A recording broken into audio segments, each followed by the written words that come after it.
What's up, y'all? This is Paul from Drums and Rums. Wait, do I look like Paul? No, guys, it's Happy March International Women's Month. I'm so excited. I'm Nia with my Rum Diaries. I'm taking over Drums and Rums for this entire month. So today we're going to start with an incredible guest, Christiane from Pedro Mandinga Rum. So, welcome, Christiane. Thank you so much for being on the podcast. Hi, thanks so much for having me. Yes, super excited to have you. So, we actually met at the Miami Rum Congress. We had the pleasure of actually seeing each other's faces, which is sad today, but happy to be here. To have you here, sorry. So I did bring your rum so Paul could try it. He's in the back of the scene. So if you guys want to comment anything for him, that'd be awesome and see how he's doing. He's spearheading all the tech stuff today. So, do you want to start a little bit about your guys' history and the company? And I know this is your baby, so I know you have a lot to talk to us about. Yeah, well, first of all, thanks so much for having me again. And yeah, if I go back to the way we started, uh I think the whole thing started when was it, like 2008, when I went with so just a little bit of a background. My husband and I started a craft distillery in Latin America, in Colombia. And then I used to go to all of the beer conferences with him, and I went, I guess, in 2008. It was, I was noticing that there was also kind of the start of like craft distilleries also in the United States.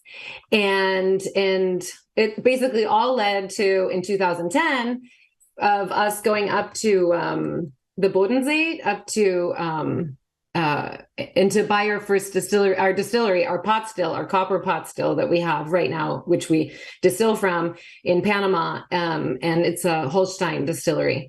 And they've been making copper pot stills since, I don't know, hundreds of years. They're just a really cool company.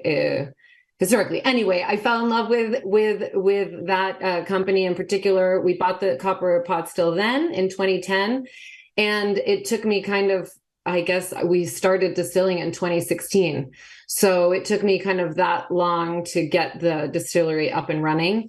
And we chose we also, yes, we started with the brewing beer in Colombia, but we also have a little brewery that we started about 13 years ago in Panama. And what we did is we put the distillery in our brewery. So I know. it's just a way. I love Oh, that. When I read that, I was so impressed because you partner with your current master brewer, and you're like, "Hey, you have to come here and help me out because this is my vision." And he was totally sold on it. He has a heavy background on spirit making, right?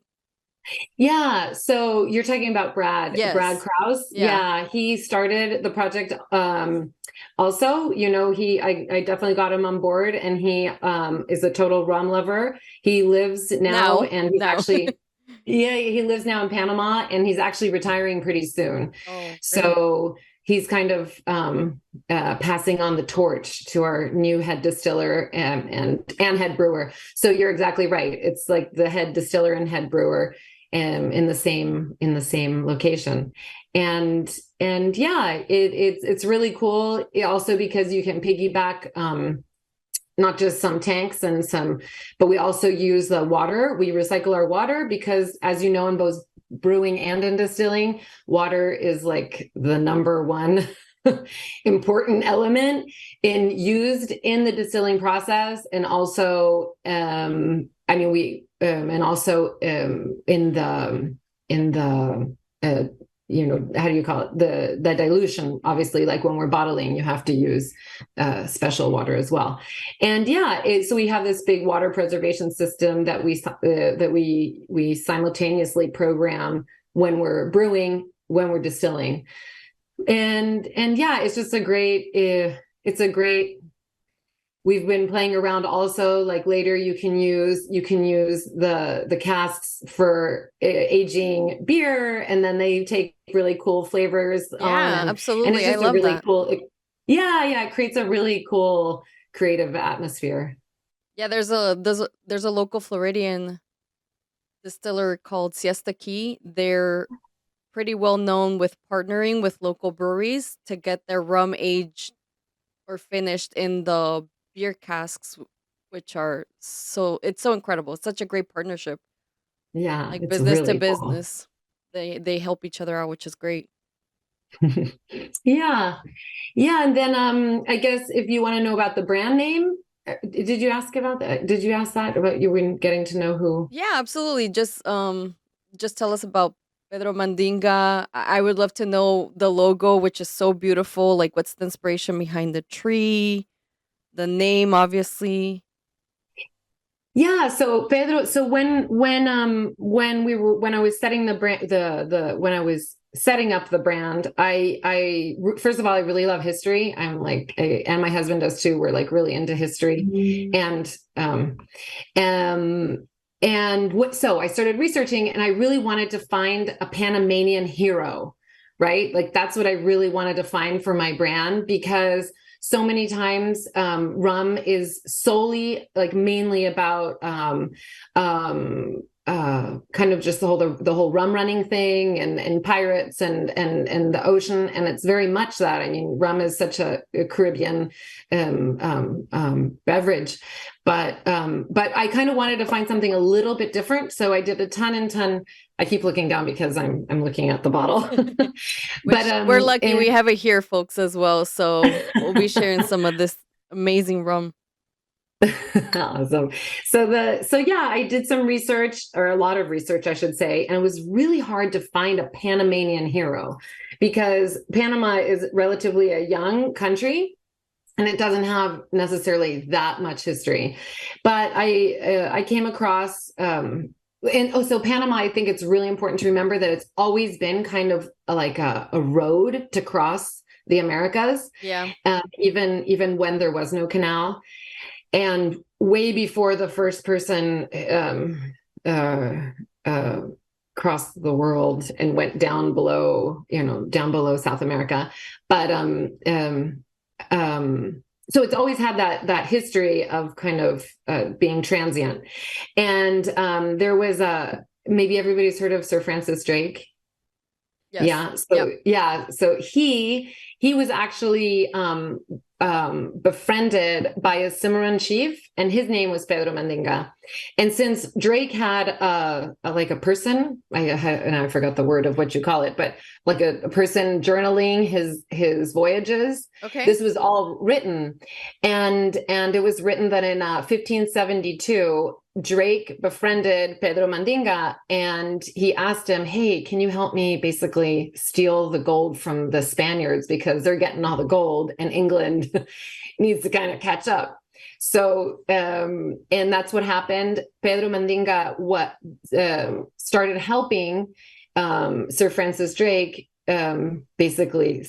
I mean, it sounds horrible, but steal from the Spaniards the gold, and at one point, Pedro Mandinga took Sir Francis Drake up the stairs of a ceiba tree, and a ceiba tree is a jungle tree that you find in Panama, in the Panamanian jungle, and the Cimarrons had cut in stairs. So if you look really closely at the label, you can Oh see yeah, little I see it. stairs. It's like a little ladder in there.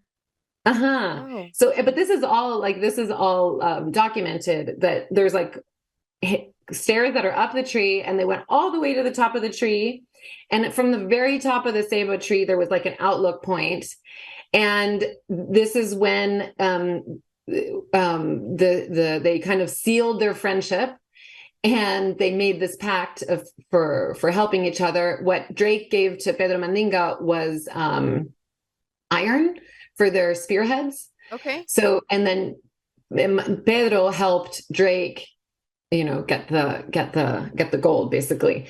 And what I love about the story also, for me, I take it as a symbol that it's sealed, that they sealed their friendship at the top of the tree. But the other cool thing about that moment that was recorded is that that's when Drake saw the two oceans, and that's when he realized at the same time, and that's when he realized, okay, if they're connected here, they've got to be connected somewhere else. Yeah. And that's when he then decided to go around the south of South America, of Argentina, and he got all the way up to north of actually San Francisco.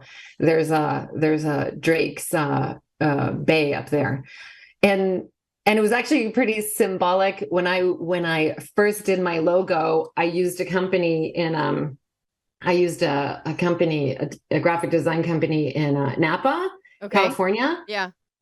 And when I went up there to meet them when we were just finishing up all the details and before we were going to print, my husband and I actually went up and stayed at this little tiny, I guess hotel, but they were like cabins in the woods. And we went on a walk, and we went all the way to the ocean side. And we actually ended up in Drake's Bay. Oh my gosh. Without knowing, just walking. Totally without knowing. You're like, it's And meant to be. like, This is the sign that I needed for the logo. it was so bizarre. It was like this weird connection. And at that point, I said to my husband, I'm like, okay, this is definitely the right way to go for the brand. And yeah, Pedro, what I love about him, the Cimarrones were, they were slaves who escaped. So they rebelled and they recreated their own freedom. And obviously it would be impossible for them to go back to Africa. So what they did is they created their own community.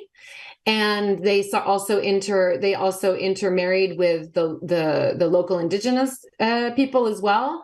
So it created this really cool culture, the Cimarron culture, and Pedro Mandinga's community was close to Colón, which is a city in Panama, on the other side of Panama, close to the Caribbean. That's awesome. That's a great story about the labeling. Yeah. So that was kind of the making of the brand.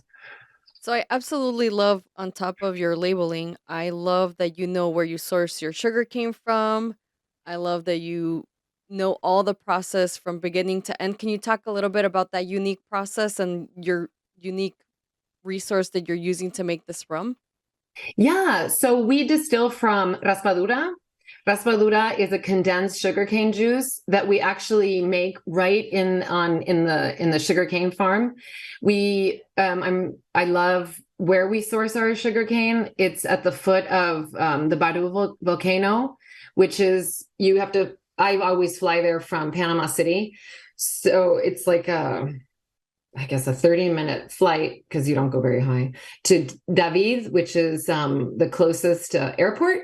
And then it's like a 20-minute drive, but you have to go in total 4x4. And it's really cool on this side of the mountain. So on the Pacific side of the volcano, it's like all of the sugarcane, and they also have a lot of citrus. And then on the Caribbean side of the volcano, literally up higher is a really important coffee region of Panama. And you can literally, when I'm up in the sugarcane fields, I can literally see the two oceans, which is really cool. That's amazing. Yeah. So it's a really cool area of Panama. It's really close to the Costa Rican border. Sounds like it. And it's really cool. So with that volcanic earth, you really have this really special terroir of the sugarcane. Yeah. We have the sugarcanes that we use, like the actual type of sugarcane, are Reina and Cristal varieties of sugarcane. It's all hand harvested. And the really cool thing is that it's the 3-generation, the farm that we harvest. So we support this family. They're 3-generation sugarcane farmers. That's and amazing. I mean, they're just like the coolest family. Every time I go there, I go into the fields and Candido, this is the dad's name. Candido is cuts the cane. He gives me some fresh guarapo, like it's like sugarcane juice. He puts a little bit of ice and a little squeeze of lemon, and it's like the most amazing drink you can possibly ever have. It's like refreshing, it's full of antioxidants, and it just gives you, it's much better than a cup of coffee. I can imagine. Yeah. Yeah, so it's really awesome. And what we do is we in the middle of the fields, he has this amazing the mill, and then the, how do you call it, the big pot. I mean, it's like an open pot. And then we use the bagasse, which is the used canes through the pressing. We then use all of the canes to create the fire. And we have these massive, it's like this massive clay structure that then gets heated by the fire. And we mix it, condenses. And then we have these really cool, how do you call it? Wooden forms. They're like these forms. It's like a huge wooden plank that has these little scoops out. And we pour the sugar cane, condensed sugar cane, I guess that's what it is, condensed sugar cane in these forms, and then they harden. And then those hardened pucks, I call them pucks, we then take to our distillery in Panama City, and that's what we distill from. That's incredible.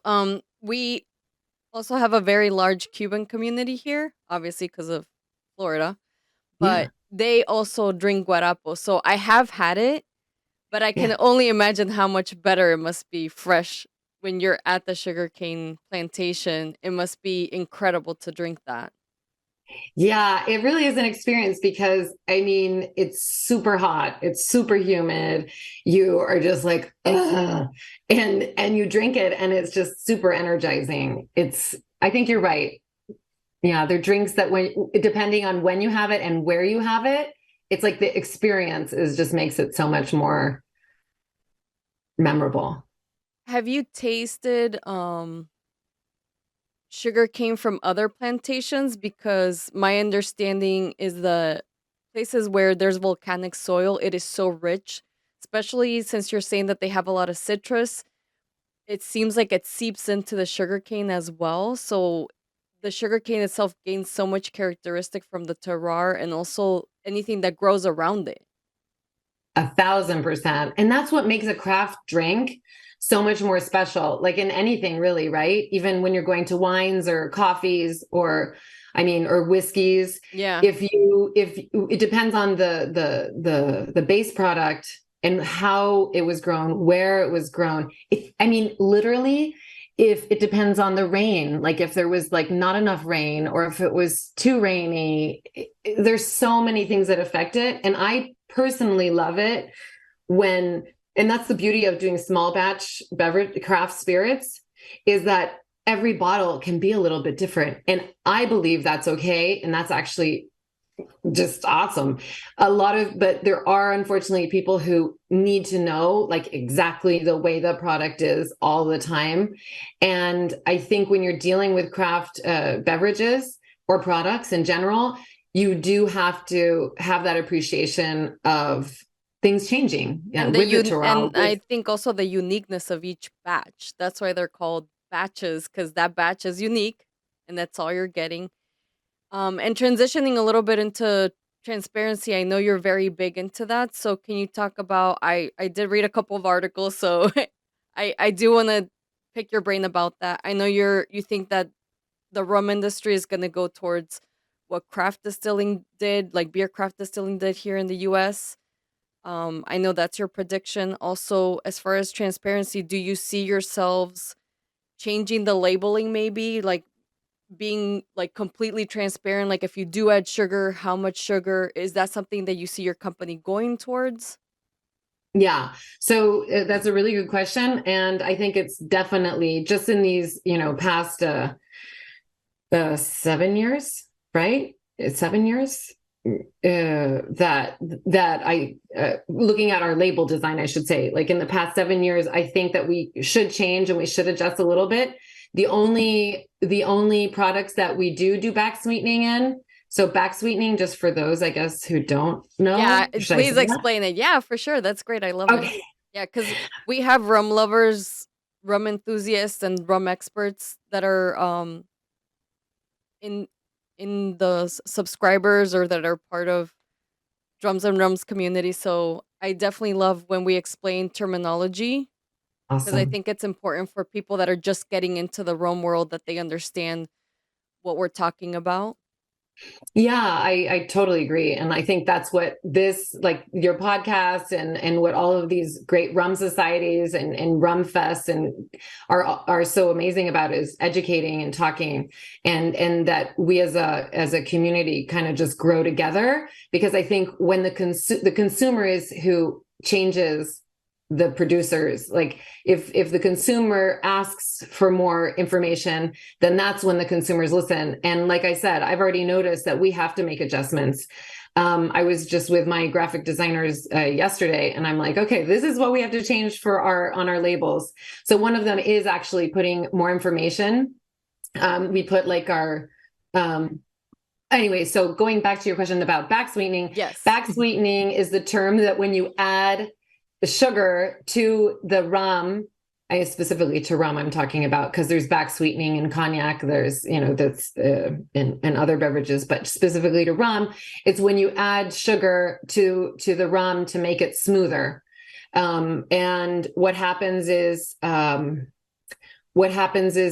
consumer obviously feels a really smooth rum, but they have no idea if that rum is smooth because it's been smoothed by a barrel because of aging. Mm-hmm. Or if it's been smoothed, kind of manipulated to smooth, and the sugar is added. It's the same principle, I guess you can say, like if you have a strawberry that's not ripe and it looks beautiful, but if you just sort of eat it, it's like, oh, the strawberry is kind of bit, it's kind of Tart. I guess, in strawberry tart. Yeah. That's the word. But if you put sugar on it, if you sprinkle sugar on it, it's like, ooh, strawberry is so sweet. Exactly. So it's the same so it's the same principle. And we back sweeten. What we currently back sweeten is our rum bar blend. I'm looking if I have it right in front of me. I don't think I gave you a bottle of that one. Did No, I? The rum bar I blend? got this one, but I think this one has The geisha, yeah, yeah. the raspadura. Yeah, the geisha we back sweeten because that's also that's our coffee rum, and that one we definitely do back sweeten, and we back sweeten our Pedro Mandinga rum bar blend, so that we back sweeten to 8 grams per liter. Okay. So So yeah. so in the Miami Rum Congress, it was my first one, and I was incredibly impressed to meet you and a bunch of other distillers. And a lot of them were very boisterous about how they feel about things and changes going on in the industry. I thought it was very interesting that they did talk about labeling, but a huge suggestion that blew my mind that I would have never thought of is about putting a QR code to save the consistency sometimes of your labeling, especially if you're a smaller brand. You don't want to lose that recognition by changing your labeling. Um, a couple people were suggesting to put a QR code in the back so people can find the information there. I don't know if you remember that. I absolutely, I was like, that's amazing. I would have never Yeah. thought of that. Yeah, I think that's one of the good things that the pandemic brought to us is that it made us really QR code savvy. And Yes, we're much more willing to QR code menus or QR code information than we were before. So yeah, it's a great absolutely. idea. Absolutely. Well, that's Yeah, it's very, just very exciting. So, as far as when you talk about how it's going to change, kind of like what the beer craft world did a couple years ago, what are the changes that you think might happen in the rum world? no, I think that Besides I think transparency, which we've beat that horse to death, but yeah. Anything yeah. So else? I think yeah, I think that I'm hoping that the rum consumer will move more towards craft, because that's kind of what that I think what the main point of the same movement is, that if you look at the average beer consumer, there was a huge appreciation for craft beer and understanding that that artisanal approach of a product that we love to drink is just so awesome. You can also get more creative. It's hard for a huge brewery to do these really cool IPAs and really cool, funky styles that craft breweries can do. Yeah. So I think we're going to get into the same thing where rum aficionados, rum drinkers, are going to start really appreciating more the craft process and the craft brands, and really wanting to and asking for cool different things, and I one thing that I always say, which I just love about the craft spirits community and comparing it to the craft beer community, is that when I would go to like craft beer events and conventions, it was always kind of, how do you say it, a little bit like, the craft brewers would really talk strongly against the massive brewers, right? Yeah. But I feel like when you're in the craft spirits community, everybody's kind of harmoniously interacting together. Like you saw it also at the Rum Fest. We had people from who was there? Was it Diageo? I think, or no, Bacardi, right? We have one of the guys from Bacardi. Yeah. And it's really cool because what I feel is like the big distillers are kind of inspiring themselves from the craft distillers. And that's something that this like really cool symbiosis of like the big with the craft. Yeah. And I feel like craft distillers have an opportunity to really kind of show also the mass produced spirits, like, hey, this is what the people are saying. Let's kind of move together and move the industry to more transparency, for example, to kind of cooler products and let's give the people what they want. Awesome. I love that. I love that too. So if you have not gone to the Miami Rum Congress, do not miss this next year. I went to the seminars all day and I found very useful information in spite of me not being a distiller. I'm just a YouTube reviewer, but I love rum and I love hearing people's perspective and tools and companies that are coming up to help distillers promote their product, which I think it's amazing.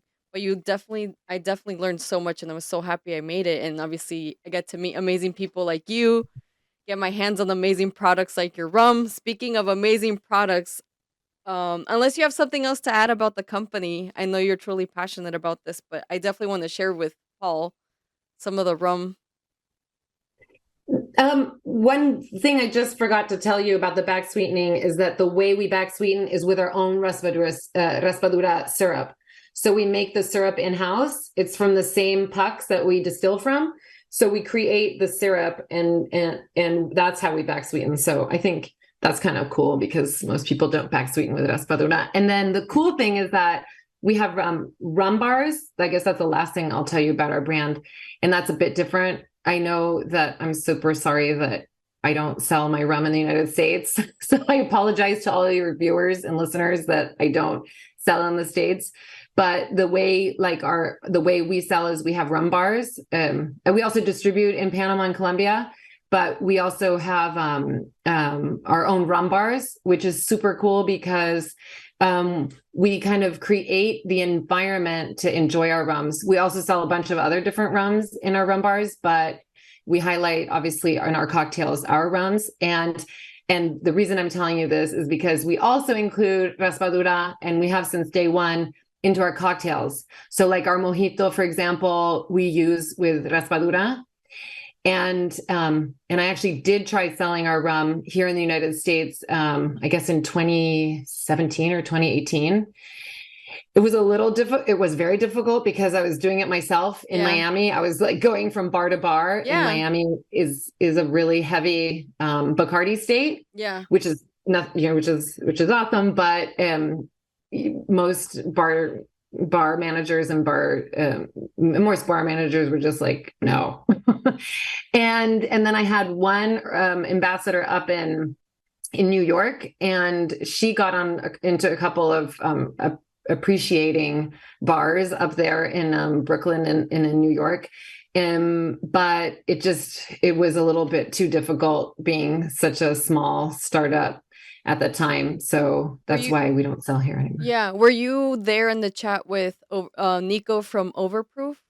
Yeah, yeah, That was yeah. so interesting. Like he can Super give cool. you the numbers of which bars to hit up if you truly wanna get into the market. I don't know if you You first of all, I know, don't know how much funding that takes. I'm sure he's not cheap, but the information that they were giving was just mind blowing about like they can study the menu of each different bar and tell you, hey, this bar is very heavy into mojito.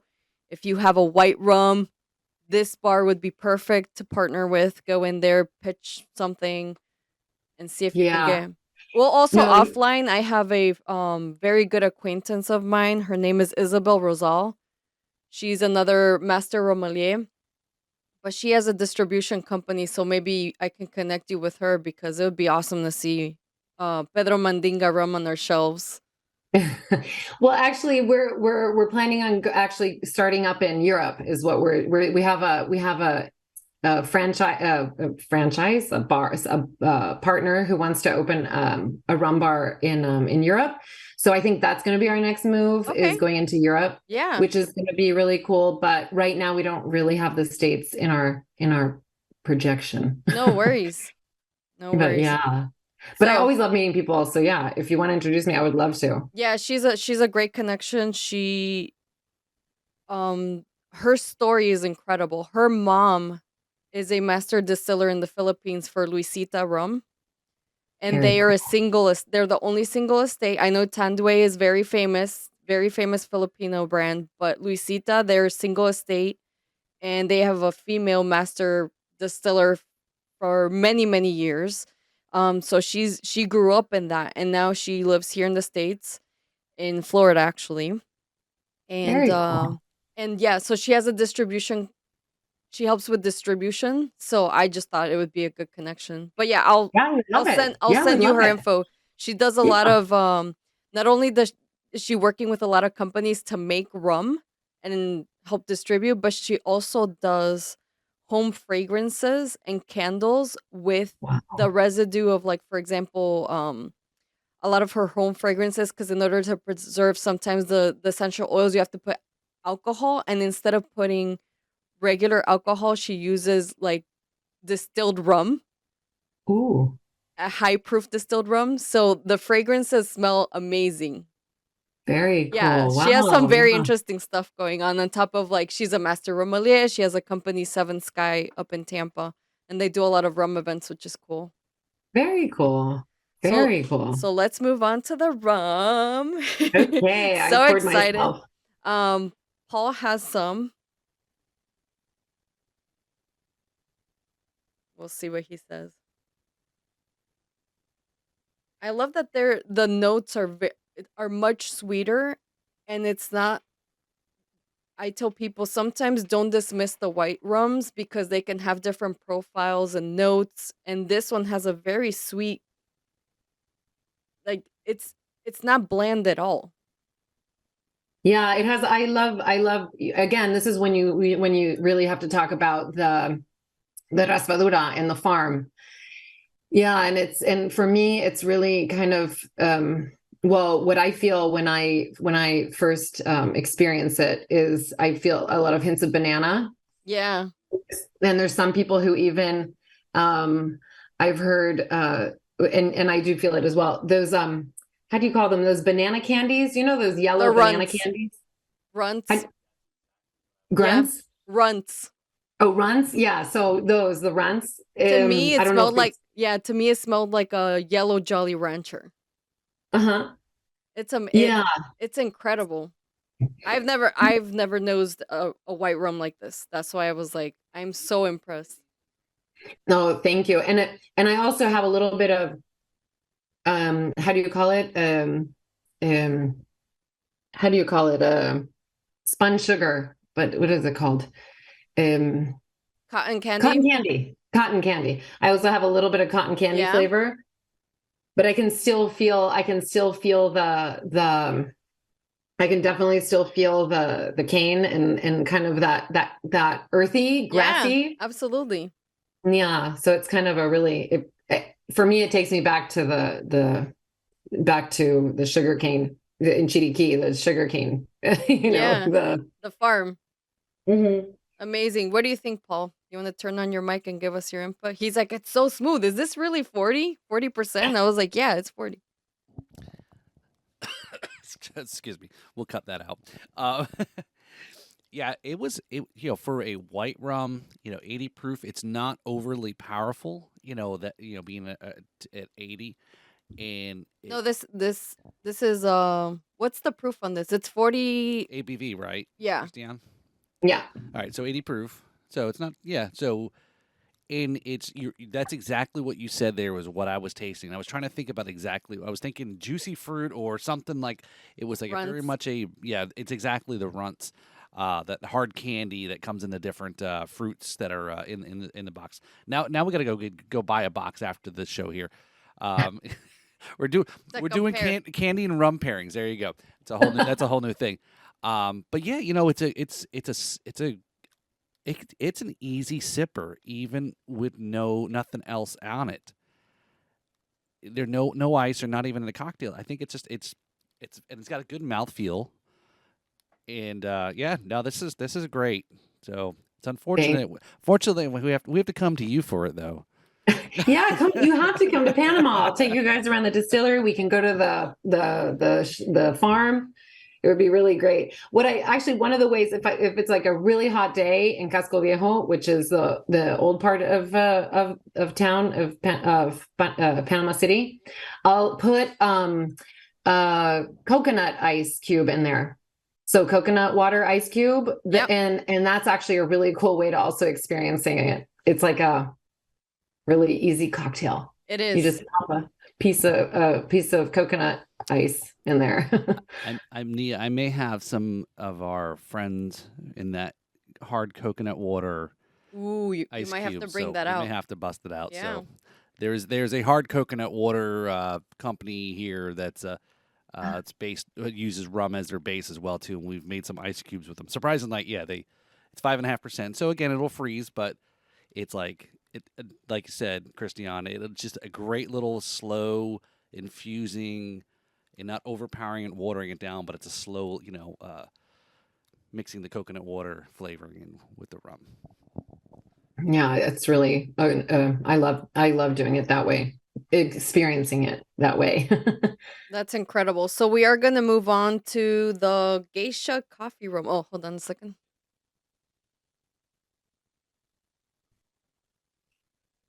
Oh, and just so you know, there's no back sweetening in obviously. I just wanted to say that since we were talking about it before. Just let us know. Okay. So what were you saying about about this rum? There's no back sweetening? Yeah, right. Yeah, it's just the rum. So beautiful rum coming from a beautiful region, but you can tell all the terroir does and where it's harvested from. This is all natural sweet, which is incredible. Thank you. Yeah, you have to come. You have to come to Panama now. Anybody can come. We also have fun distillery tours that are connected with our brewery tours. So it's like a brewery tour, distillery tour. And we have a cool little tasting bar. And we'll put all your info in the description. So if you want to check them out, they have a ton of breweries. La Rana Dorada, which is the golden frog, right? Yeah. The golden frog. Very cool distillery as well in Casco Viejo, right? You have the distillery / brewery. Yeah, which exactly. would be very interesting to see. Oh no, in Casco Viejo, so we have our own rum bar. It's separate than that we have a tap room. The brewery has a tap room, but Pedro Mandinga has its own rum bar, which is really really a cool vibe there. Well, we'll put your information down below if anybody goes to Panama. Huh? Thanks. Is there one in Cuba? No, you don't have a bar in Cuba. You have you started in Colombia, in Bogota, right? You have one in Bogota, and then you have. Our first rum bar is obviously in Panama, and that's in Casco Viejo. It's a UNESCO heritage site. Casco Viejo is, just for those who want to come and visit. Yeah, that means it has a lot of history. So much history, And then we have another rum bar also in Panama, in Via Argentina, which is a really cool area. It's a very vibrant area of the city. And then we opened our first franchise in Bogota. So that is in the area of Bogota called Usaquén. And that's a really cute little intimate rum bar. It's 3 levels. It sounds huge, but it's only has like 14, 15 tables total. Oh, nice. Yeah, it feels like a tiny little house, and the bar is on the first floor, and then there are like 2 little living rooms upstairs. It's really a fun, cool experience too. So we were talking offline, but I definitely want to loop it in. We were talking about how beautiful the mix is between the spirits and the music world. So tell us about the experience you're trying to create in these rum bars, not only with a phenomenal rum or phenomenal rum collections in there. You also brought up the fact that you use vinyl for the music. Yeah. So our big thing. So our social, we're dedicated to this really cool foundation that teaches kids music.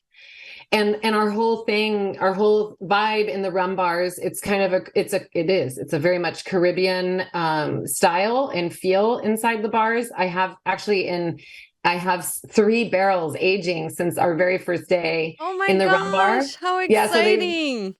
so those 3 barrels have been aging there for 7 years. And So, okay, hold on. When are you planning to open those? Because I'll definitely make my way down to Panama. actually, I was planning on on our 10th anniversary. So 3 years. Oh, awesome. Yeah, we'll have to go, Paul. We'll have to make the trip Yeah. And then the to cool thing plan and is, save up. yeah, no. And then the cool thing, well, from Miami, it's like a 2-hour flight. It's Oh, literally that's great. nothing. It's super fast. Yeah. And we have vinyl. Well, our big thing is salsa music. So we always have salsa music going on.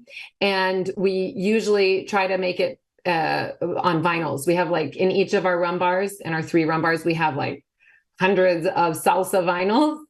And we were doing this before vinyls were cool. I know they got so trendy now. It was so weird. I know, but it just creates a really cool vibe. And then we don't, obviously, when we're really full, the guys behind the bar just don't have time to flip the vinyls. So when we're really busy, we put it on our salsa list. But when we're opening and when we're slow and when they can manage it, we always have vinyls going, and it just creates a really cool vibe. So we're all about the salsa, both for ambiance and also for our social, our sustainability commitment. I love that. That's so important as well. So we're going to move on to the geisha coffee rum. So tell us a little bit about this bean, which, by the way, I'm super impressed just with you and I talking during the Miami Rum Congress. You're like, oh, if you like Arabica, have you heard of geisha? And I was like, no, I have not heard of geisha. And you were like, oh, if you like Arabica, you're going to like this. Yeah. So for those of you who don't know about the geisha coffee bean, it's a special coffee bean that originated in Ethiopia. But it has since become most well known in Panama. It was first planted there in the 60s in Panama, but it's become a huge, important exported coffee bean since 2004, I think. And it's one of the most expensive coffees in the world. It's one of the best, quote unquote. I mean, I don't know who names anything best, but it's considered one of the world's best and coffees as well. It's a really special bean. It doesn't have, it's kind of low in acidity, and it has a really, it's a special bean. And we decided to do our coffee rum with the geisha coffee because again, if you're a craft rum distillery, you want to use a special coffee bean. Absolutely, yeah. And that's why we chose geisha. And yeah, we infuse the coffee. I'm opening up the bottle I have. I didn't have an open bottle. No worries. So we infuse our silver rum. So the rum that we just had before, we infuse it with geisha for 10 to 12 days. And yeah, I think it's for me, it's a really, really special coffee rum. It's I think it's really smooth and easy to drink. So But when I was doing research for my review, which by the way, if you want to check it out, it's on my YouTube, my Rum Diaries. I go through everything on these bottles. But when I was doing research, I know that on your website you advertise this as a coffee liqueur, but on the labeling, I feel like it's more accurate if you are infusing coffee into the rum, which I think it's a very important distinction. Plus, um, my favorite part with coffee liqueur, sometimes it gets too heavy on the coffee. With this one, you don't lose that rum note. You still have that beautiful profile of the rum being just as strong character in this profile as the coffee is, which I think is absolutely phenomenal. yeah, that's always the question of like how to label it. I know Yeah. that there's certain laws and rules in Panama. We don't have any law that the labeling law that had to make it liqueur, but in certain, so we actually on our label we do say coffee rum, Yeah. but there are certain labeling requirements that would make it have to say like Liqueur. when we put it into competitions, Yeah. we have to put it as A coffee a liqueur. liqueur. Okay. Yeah, Do you want to because talk about? We already know how the silver rum is made. Do you want to talk about everything else that's added besides the coffee? Because I know when you responded to my questions, you did say that you do back sweeten this one a little bit. yeah, exactly. So yeah, we put we back sweeten it again with our raspadura syrup and yeah, it's 20, I think it's 28. Yeah, it's 28 ABV. And we only sell it in the 375 milliliter bottles. Okay. Is there a reason Uh, and why?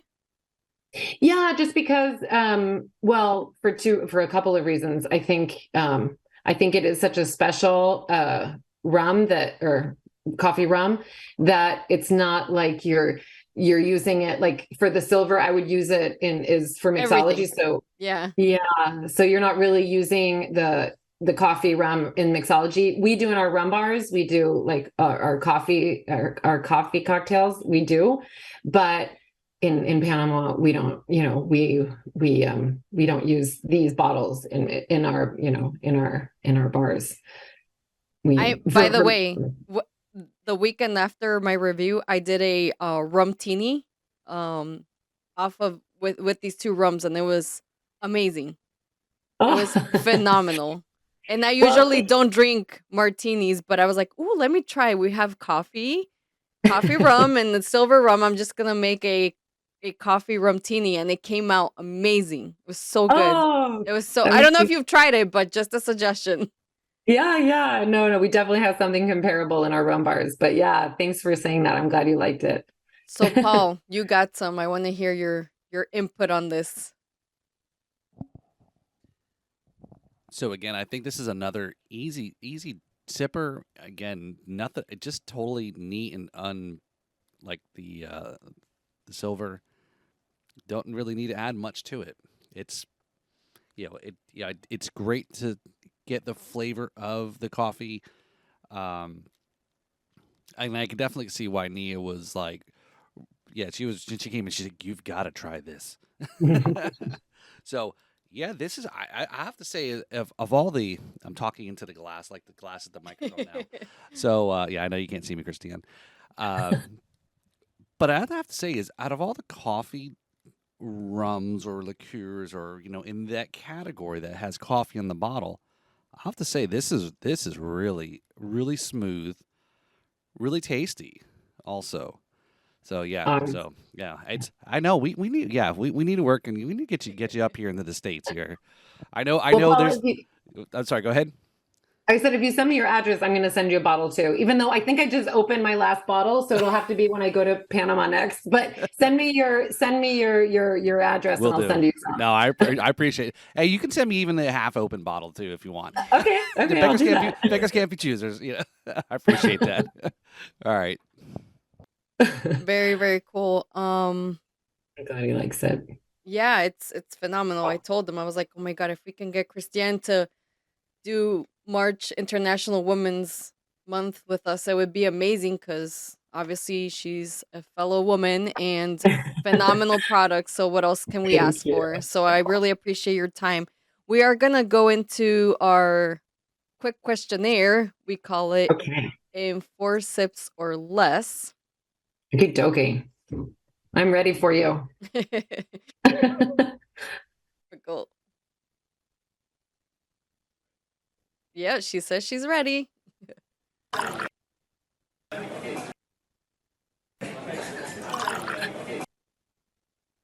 That looked like more than 4.